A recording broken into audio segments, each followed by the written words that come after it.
आज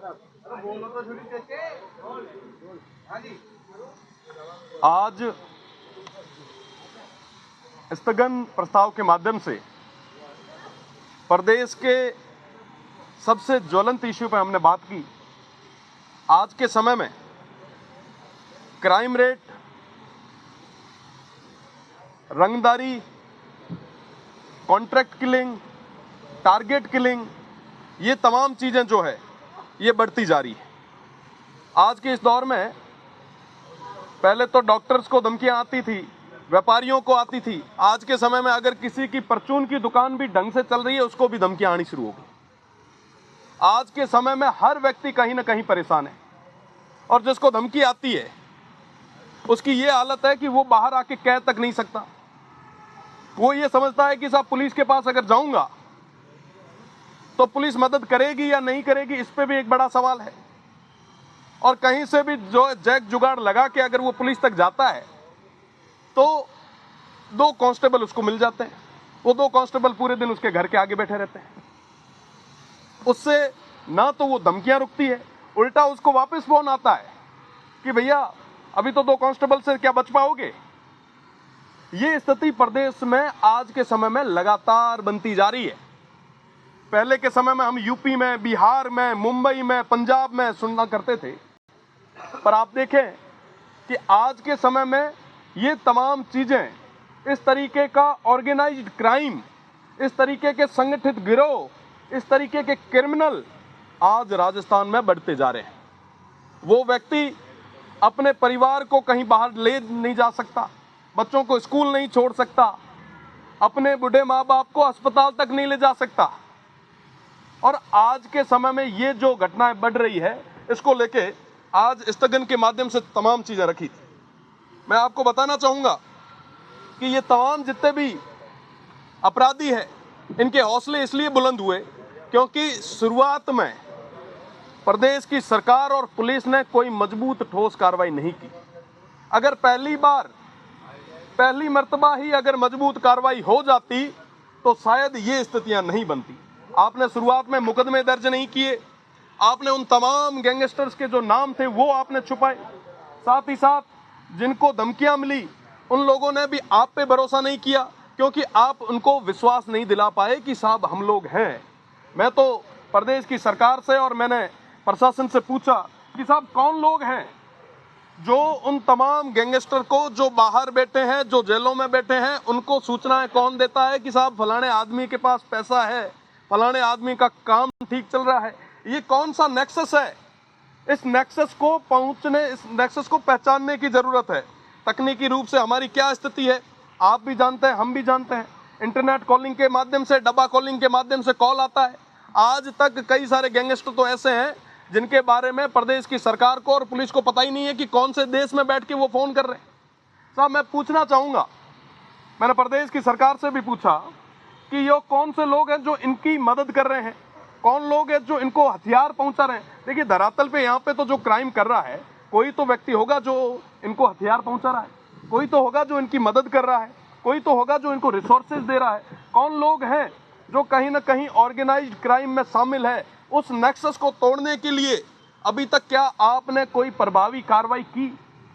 आसपास उन तमाम गैंगस्टर के आसपास रहने वाले जो तमाम लोग हैं, जो उनको संरक्षण देते हैं, जो उनकी बेनामी प्रॉपर्टीज को संरक्षित रखते हैं, अगर हम उनकी कमर तोड़ेंगे तो निश्चित रूप से ये तमाम जो गैंगस्टर बन के घूम रहे हैं, ये इनको हमें बिलों में घुसा सकते हैं। मैं आपको बताना चाहूंगा कि बड़े दुर्भाग्य की बात है कि आज के समय में ये तमाम जो भी ऑर्गेनाइज्ड क्रिमिनल है या ऑर्गेनाइज्ड जो गैंग्स है, ये नाबालिगों का उपयोग कर रहे हैं।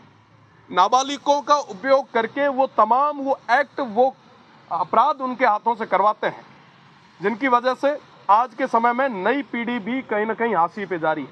नई पीढ़ी के तमाम जो युवा है वो भी कहीं ना कहीं इन तमाम जो गैंगस्टर या जो अपराधी हैं इनको अपना रोल मॉडल समझने लग गई है। ये बहुत बड़ी चीज़ है।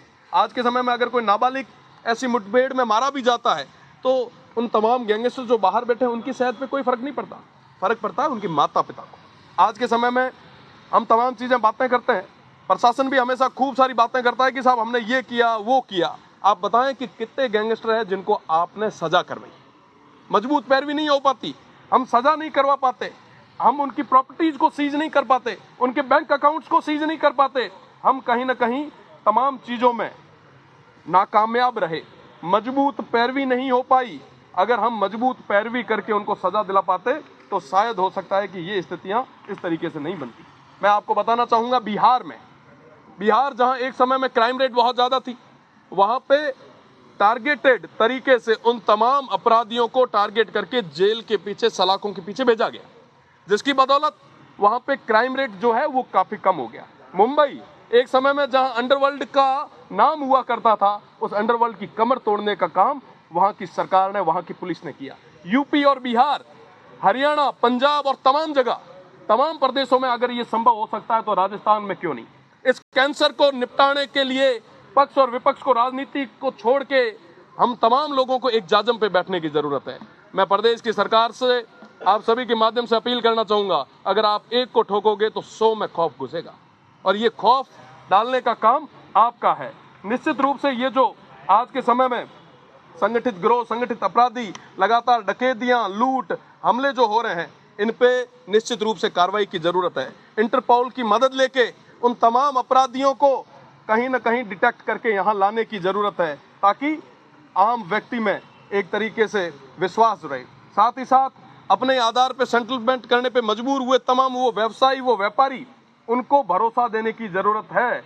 आज के समय में अगर हमने एक्टिवली कार्रवाई नहीं की तो इस प्रदेश को बहुत बड़ा नुकसान होगा, प्रदेश की पुलिस को, और कहीं ना कहीं हमारी इस खाकी वर्दी के अंदर बैठे उन शेरों की बंदूक में वो ताकत दो, ताकि भविष्य में कोई क्राइम करने से पहले 4 बार सोचें। राजस्थान पुलिस का नाम सुनते ही दिल दहल जाना चाहिए, कलेजा फट जाना चाहिए। वो तभी संभव हो पाएगा जब हम इनकी रिवॉल्वर में, इनकी पिस्तौल में ताकत देंगे। आज कहीं ना कहीं तमाम चीज़ें जब बढ़ रही है, वो आने वाले समय में काफ़ी नुकसान देगी। मैं चाहता हूं कि रक्त रंजित राजस्थान होने से हम सब मिलके बचाएं। पक्ष और विपक्ष राजनीति अपनी जगह करें, पर वर्तमान में इन विषयों पे बात की जानी चाहिए। आज जब ये स्थगन के माध्यम से हमने ये विषय रखा तो गृह राज्य मंत्री जी ने इसका जवाब भी दिया, माननीय अध्यक्ष महोदय ने इस पे अलग से चर्चा कराने का भी कहा है। मुझे लगता है कि इन तमाम विषयों पे अगर हम बात करेंगे, आने वाले समय में शुरुआती दौर में ही इन तमाम विषयों पे, इन तमाम समस्याओं पे अगर काम किया जाता है तो निश्चित रूप से हम हमारे प्रदेश को इस बीमारी से बचा पाएंगे। ये कैंसर है साहब, आज के समय में ये फैल रहा है, समय रहते इसको खत्म करने की जरूरत है। इन तमाम अपराधियों के, गैंगस्टर के छक्के छुड़ाने के लिए हमारी पुलिस को हमें तकनीकी रूप से मजबूत करना होगा, उनके पिस्तौल में ताकत देनी होगी। एनकाउंटर करो, सीधा ट्रायल के बिना ऊपर वाले से कांटेक्ट कराओ, ये तमाम चीजें जरूरी होगी साहब। करेज की जरूरत है, एक हिम्मत की जरूरत है। हमारे राजस्थान पुलिस के पास हिम्मत है, बस हिम्मत देने की जरूरत है। ऑपरेशन क्लीन राजस्थान बनाने की जरूरत है, उस तमाम ऑपरेशन क्लीन राजस्थान को शुरू करने की जरूरत है। बहुत बहुत धन्यवाद।